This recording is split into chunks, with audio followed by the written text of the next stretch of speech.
Ian, you've had a diverse career from music to luxury brands and now to the blockchain cryptocurrency space. What parallels do you see between these industries, and how have your past experiences influenced your current role at Ledger? Well, I think that, I like to be at the front line where the action is happening. I started working on streaming music in 1992 at the university level. And then it was 2015 that we launched Apple Music. And that's really the lens that I look at this through. I think, in the 90s, we knew that the internet would be a big part of the future lives of humans. But, really from both a usability and an adoption perspective, it had a very long way to go. And that's why the dot-com bubble happened. The companies that raised money and bought Super Bowl ads and went bankrupt, in the late 90s, they weren't wrong. They were just early. Well, and as someone smarter than me said, being early is the same as being wrong. But, there were companies like Entertainer and or Entertainer, I think it was called, and Digital Entertainment Network, or DEN, which is an amazing story that someone should make a documentary about. And neither of them became Netflix. And Netflix was moving DVDs back in those days, which turns out to have been the right strategy. So I have this memory of, you don't try to build a 2033 company in 2023.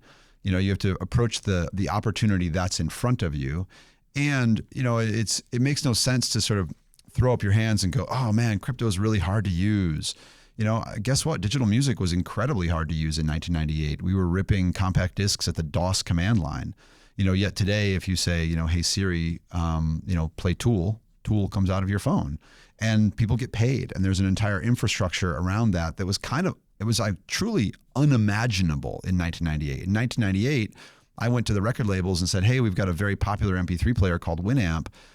They want your music in MP3 format. Could I license some MP3s from you? And they said, first, what's an MP3? To your point about educating people on the Hill. And then they said, secondly, absolutely fuck no, that will never happen. We're going to sell compact discs forever, right? So it doesn't, none of the barriers that stand in front of us with crypto worry me at all.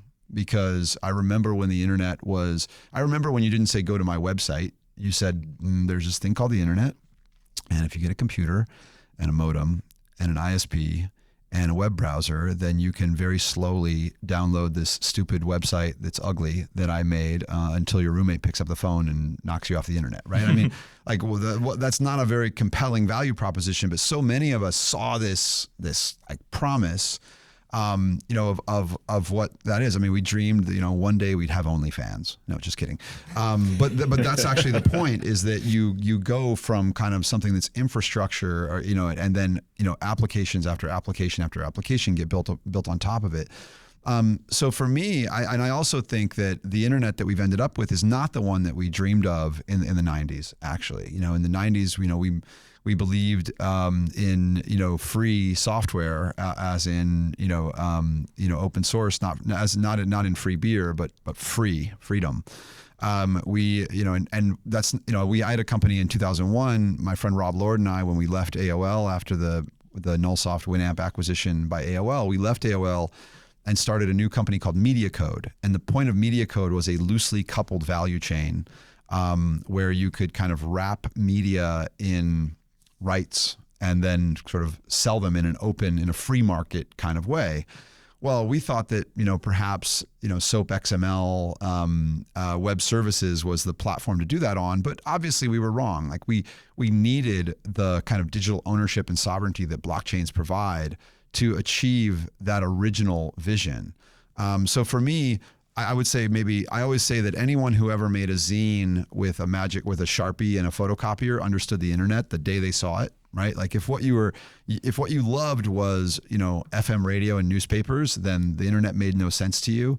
But if what you knew was VHS skateboard videos and, hand distributed zines, then you understood the internet day one. But I also think if you were one of these people that had a dream of a free internet that really allowed, for this efficiency between global, players, then you kind of understood, the power of blockchain the moment you saw it as well. So for me, that's kind of like the dream that has, in a way, the same dream that powered me in 1994 is the same one that powers me today. I think that plus, once we had Apple Music, And maybe it was the starting line for the streaming music industry, but it was the finish line for me personally. I kind of did what I set out to do, and then it's like, okay, what's the next challenge? I'm not getting any younger.